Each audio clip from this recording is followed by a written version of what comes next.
And we are back with another video. Welcome to our channel, Get Legit LLC. As usual, here is our disclaimer. All things used here is under the fair use, is for fair use and educational purposes. So for those of you who have heard about Tasha K losing her appeal and now having to pay Cardi B over $4 million thereabout, some of you might be asking yourself, well, what really happened?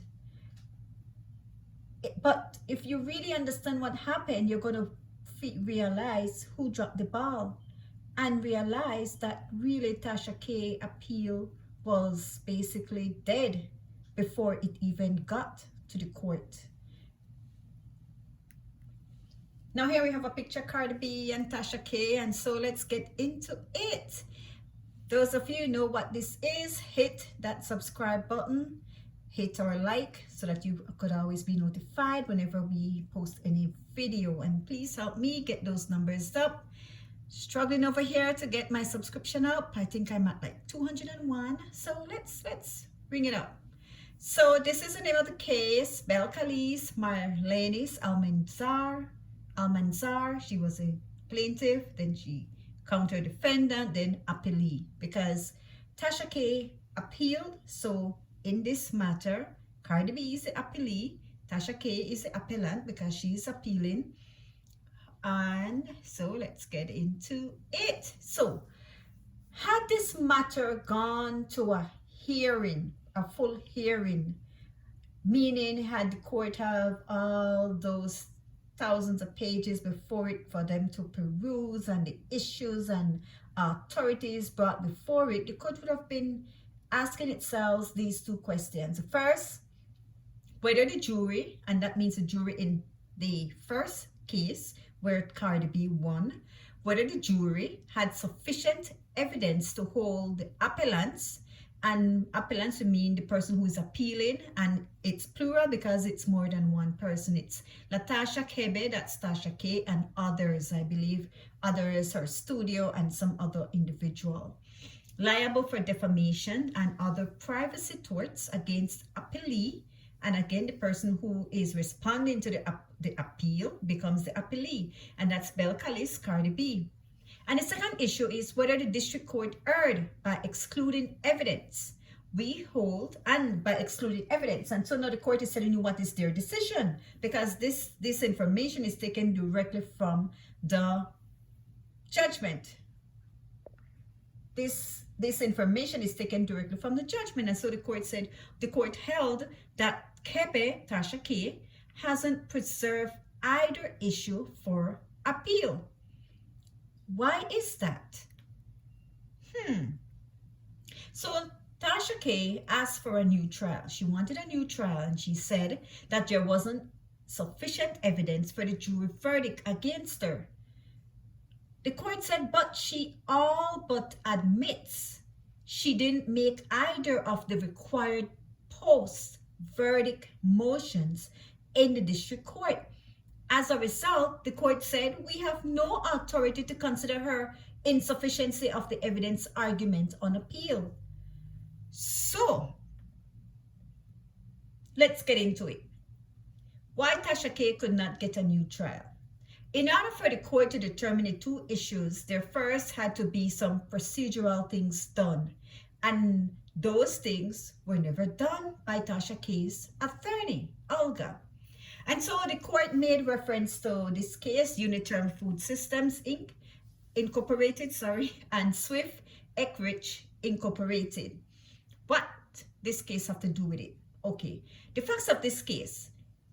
This case had to do with a company called ConAgra, which tried to enforce its patent for a method of browning pre-cooked meat products, and sued competitors who were selling similar processes without permission.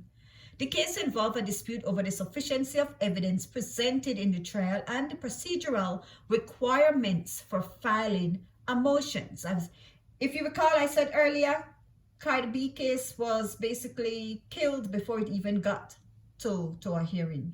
Reason being, certain things that you had to do that must be done were never done. Her attorney dropped the ball, didn't do it. And what were those two things?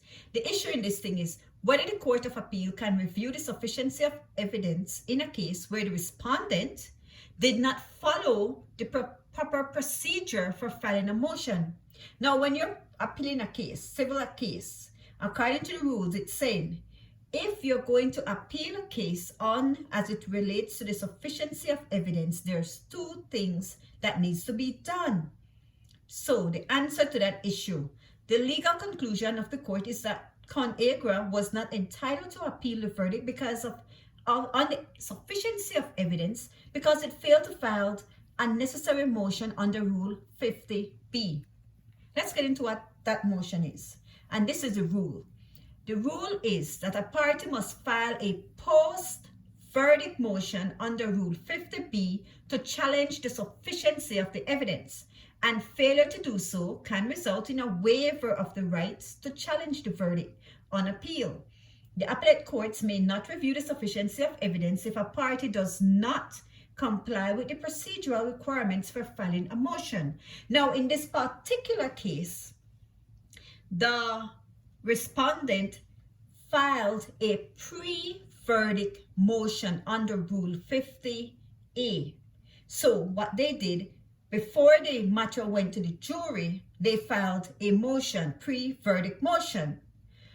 When the jury came back and made its decision, they should have then filed a post-verdict motion under Rule 50B, and they did not in that particular case that we're reviewing. And the case is the Uniterm case, which the judge in Tasha K's appeal made reference to. All right, so that was never done. Now let me get back to where I was because I am skipping here. Okay, and what the court is saying, that it goes to the principles of fairness. Fairness, that you first filed a pre-verdict motion under Rule 50A, and that after the verdict you filed a post-verdict motion under Rule 50B. Fairness to Cardi B case, the appellee, so that they would now know you are challenging the sufficiency of the evidence. Now, was what happened in Tasha K's case? All right, what happened in this case? So again, we have what the rule says. In Tasha K's case, the judge said, when a party fails to invoke these rules in the district court, we have no authority to consider an appeal from the jury verdict. Remember, two procedural things should have been done. Under Rule 50A, pre-verdict motion should have been filed by Tasha K's attorney. That was not done. And after the verdict, after the jury came back with a verdict, that should have been done. But what did Tasha K say? Tasha K's argument, attorney's argument is this. Their response, according to the court, and I'm quoting, Cabez's response is unavailing. She seems to assert that she can seek a new trial on appeal, not because she did so below, but rather because she didn't. She seeks to distinguish her case from the Uniterm on the ground that, unlike the losing party there, and they remained in the Uniterm case, she didn't even make a pre-verdict insufficiency of the evidence motion, let alone a post-verdict one. So while she apparently and correctly accepts that making one pre-verdict insufficiency of the evidence motion isn't enough to preserve the right to challenge the sufficiency of evidence on appeal, she seems to think that one can preserve that right by making no insufficiency motions at all. And that is where they went wrong. Tasha K team was saying to the court, look, in Uniterm case, the case that you made reference to, they filed a pre-verdict motion under Rule 50A. But we never did that. We never filed a pre-verdict motion under 50A, and And added to that, we never filed a post-verdict motion under Rule 50B. And for some reason, the court is like, they seem to think that is how they're distinguished. They're trying to put themselves in a distinguishable position from uniterm case. But remember, the rules are there for fairness, procedural fairness, and the rules are there to ensure that the appellee would know, okay, they're challenging the sufficiency of the evidence. So they seem to think that not making any puts them in a position that the court can now hear their appeal and grant them a new trial. So, Tasha K interpretation, I think that's spelled wrong, interpreta. Oh, wrong spelling, guys. Anyway, moving along, Tasha K interpretation of the law was wrong. That is because in the uniterm case, they would have made a pre-verdict motion but never made a post-verdict motion. In Tasha K's case, they never made a pre-verdict motion, nor did they make a post-verdict motion. And because they didn't do either, because both has to be done, then that means the court can't hear their appeal.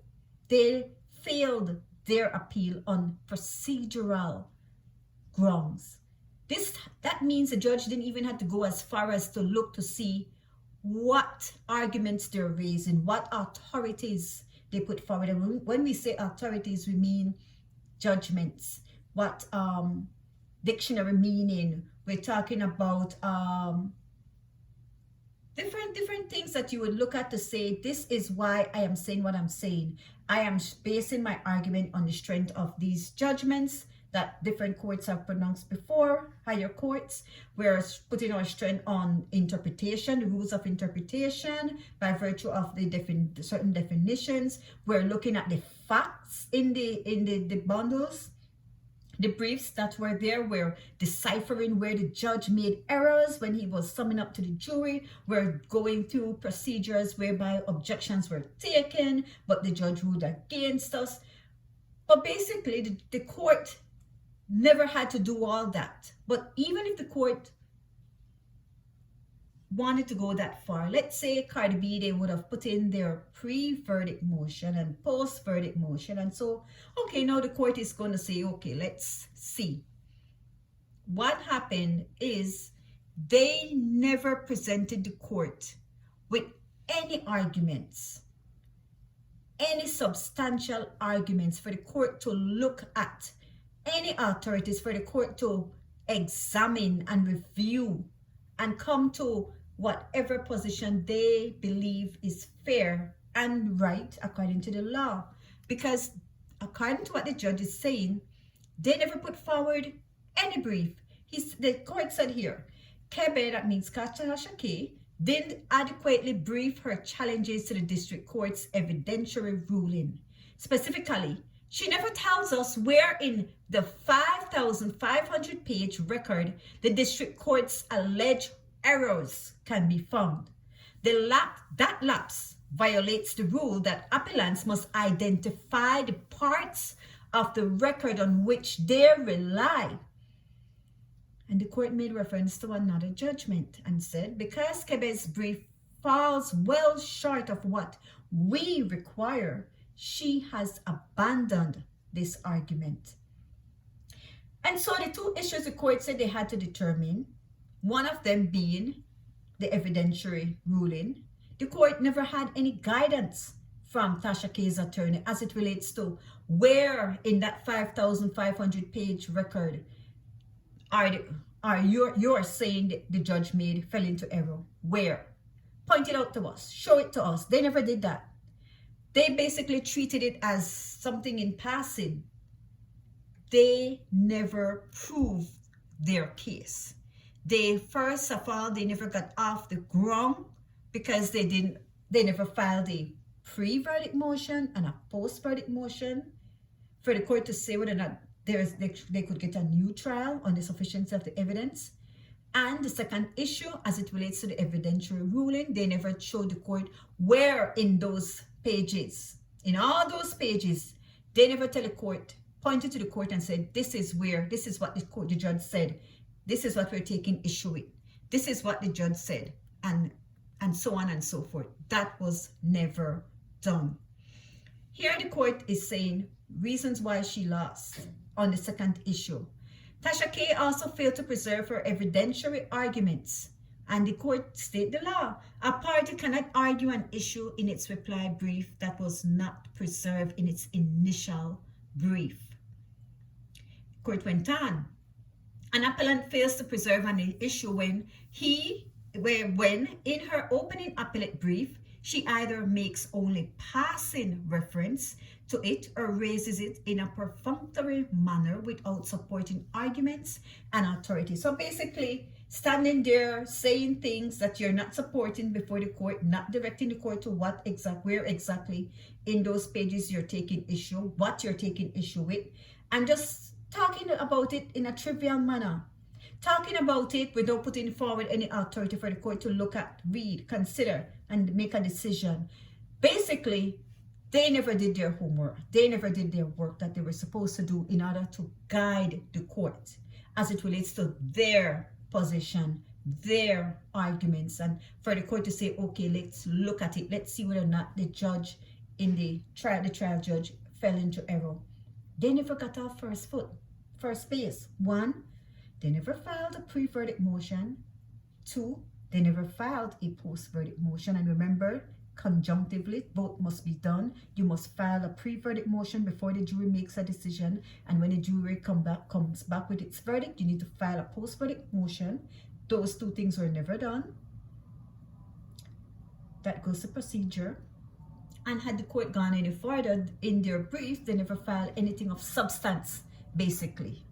Nothing of substance was filed. So Tasha K never lost her case because the court, having gone through all the evidence before it, having combed through those pages and heard detailed arguments from both sides, decide, okay, we're ruling in favor of the appellant or the appellee. That was never the case here. Tasha K, you lost your case. You lost your case in a simple way, simplest of way, procedural errors. And so I wish you all the best. I hope you can come up with all those ching for Cardi B, because you know Cardi B wants her money. And those of you who enjoyed my video, thank you. Please support my channel. Hit that subscribe button and notification so that you know whenever your girl goes live again. And for that, enjoy the rest of the week, people. Bye.